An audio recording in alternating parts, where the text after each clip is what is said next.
ओम परम तत्वाय नारायणाय गुरुभ्यो नमः। जय गुरुदेव। जाने वाले वर्ष का हर पल एक नया संदेश, नई शक्ति, एक यादें और बहुत कुछ खट्टे मीठे अनुभव, सुख दुख देकर जाता है। और जाते जाते मन, बुद्धि, हृदय पर एक संकेत छोड़ जाता है कि अपनी भूलों और गलतियों को देखो, सुधारो और भविष्य के लिए सचेत हो जाओ। अपनी विगत भूलों को, भूतकाल की भूलों से शिक्षा लेकर उन्हें सुधार कर और अपनी न्यूनताओं को समझकर उन्हें दूर करके नव वर्ष में प्रवेश करना चाहिए। नव वर्ष में प्रवेश ईश्वर, गुरु पर पूर्ण आशा विश्वास, श्रद्धा प्रेम तथा नया संकल्प, नई जोश, नए लक्ष्य, नई क्षमता आदि दैवी सद्गुणों के साथ करनी चाहिए। इस संसार में कोई भी किसी का मित्र या शत्रु नहीं हो सकता। मित्र या शत्रु केवल अपने कर्म, अपनी बुद्धि, अपना मन ही है। जैसा इन सब के द्वारा बन जाएगा, उसी अनुरूप फल की प्राप्ति होगी। जो व्यक्ति सारे संसार को अपना शत्रु ही समझता है, वह हर पल अपने मन के संशय के घेरे में शत्रुओं से घिरा रहता है।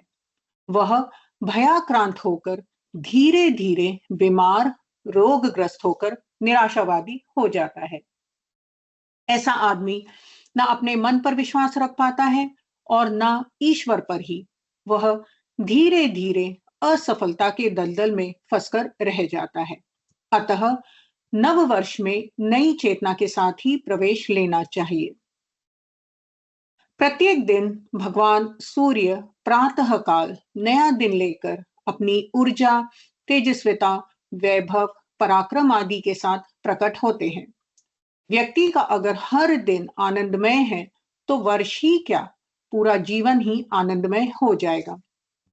किंतु ऐसा हो नहीं पाता, क्योंकि ईश्वर सद्बुद्धि का पूर्ण विकास हम नहीं कर पाते हैं और हर कार्य कारण के मूल में छिपे उस शिव और शक्ति को नहीं पहचान पाते।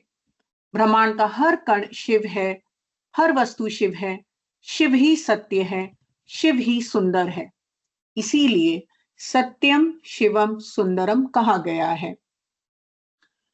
नव वर्ष में भगवान शिव की कल्याणकारी शक्तियों को आत्मसात करके प्रवेश करनी चाहिए। जब शिव प्रसन्न होंगे, तो श्री गणेश प्रसन्न होंगे और जीवन में निर्विघ्न रूप से शुभ लाभ, रिद्धि सिद्धि आदि भी रहेंगे। कठिनता तो केवल यही है कि हम शिव में बन नहीं पाते।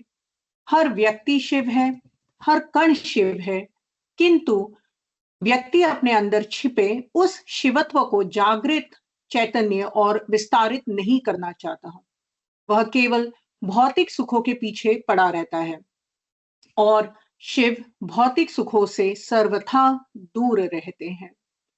भौतिक सुख साधन तो होने ही चाहिए, इसीलिए शिव ने कुबेर और अन्नपूर्णा को अपने साथ रखा, किंतु मूल में तो वे योगी ही है। हर व्यक्ति को मूल रूप से अंतर्मन से योगी ही होना चाहिए। भगवान श्री कृष्ण भी कहते हैं, अर्जुन योगी बन।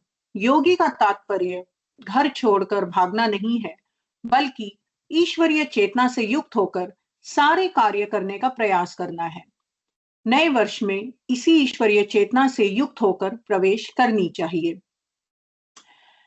आने वाले नव वर्ष हर प्रकार से आपके लिए मंगलमय हो, ऐसी मेरी कामना है और ऐसा ही आशीर्वाद मैं अपने गुरुओं और मां बगलामुखी तथा ईश्वर से आप सबके लिए मांगता हूं। जय गुरुदेव।